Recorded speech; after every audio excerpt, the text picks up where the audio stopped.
Yeah, so just to start with Mélina. As I say, she works currently with Education Scotland, and she's a trained teacher, and she's the co-founder of the Anti-Racist Educator, which, if you don't know, is a Scottish collective working towards an education system that is free from racial injustice and critically engaged with issues of identity, privilege and power.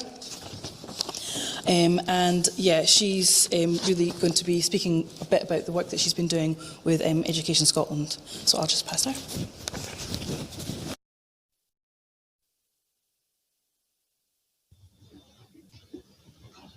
Thank you, Sheila, for the introduction.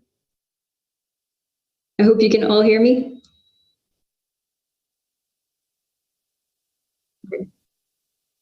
Fine. Can I ask you to mute while I speak, because there's a bit of feedback, and then I'll get started.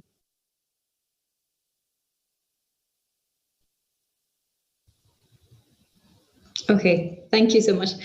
So good afternoon, everyone. I'm really delighted to be joining a hybrid event, my first experience. So I'm really excited about this.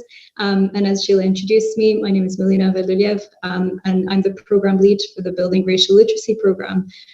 So my background was really helped me shape this program. I was an English teacher before that, involved in a lot of anti-racist research, looking at racial dialogue. How do we talk about racism in education with young people, with children, with staff? And it's obviously race is a very contentious issue. It is also very emotional. So the Building Racial Literacy program is a 3-month program that I designed with lots of different partners, co-created it, and the design partners and I got together and thought about how we really best engage educators in building their racial literacies. So really engaging in deeper anti-racist learning, anti-racist action through their curriculum.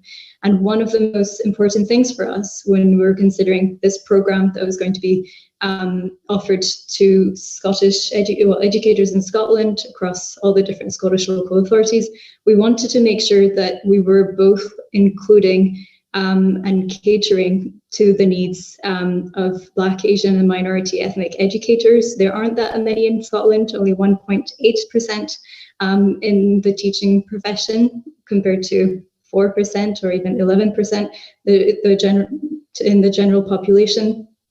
And we wanted to make sure that white educators were able to engage with the program content and not be pushed back or to not struggle too much with the difficult emotions that come up when we learn about anti-racism. So one of the key concepts the design partners of the program and myself considered throughout the process was racial trauma. Now, I've done a bit of research on this informally, and I would definitely recommend Ghislaine Kinyuani's book, Living While Black, where she really, so she's a Black psychologist based in the UK, and she really has done fantastic work on racial trauma, especially in the workplace.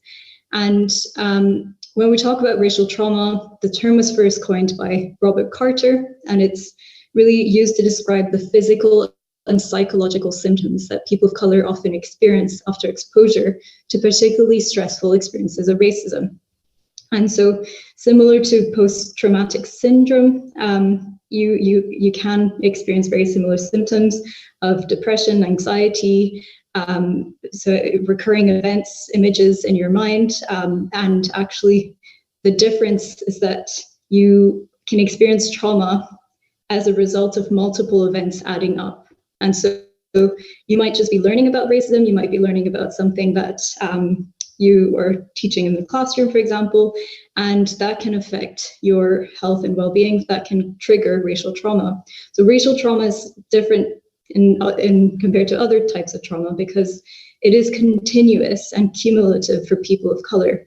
A person of color will experience racism most likely throughout their lives, and the more you experience it, the less your thresholds, the less you'll have a threshold for those experiences, and that's where you can experience a sort of crisis, and that's where you can experience racial trauma symptoms that I mentioned and more. So it can have well-being, mental well-being impacts, but also physical well-being impacts.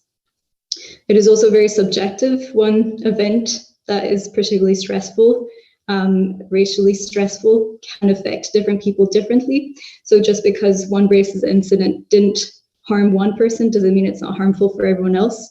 It really depends on individuals' experiences, how much of social network and support they have to cope with those different experiences.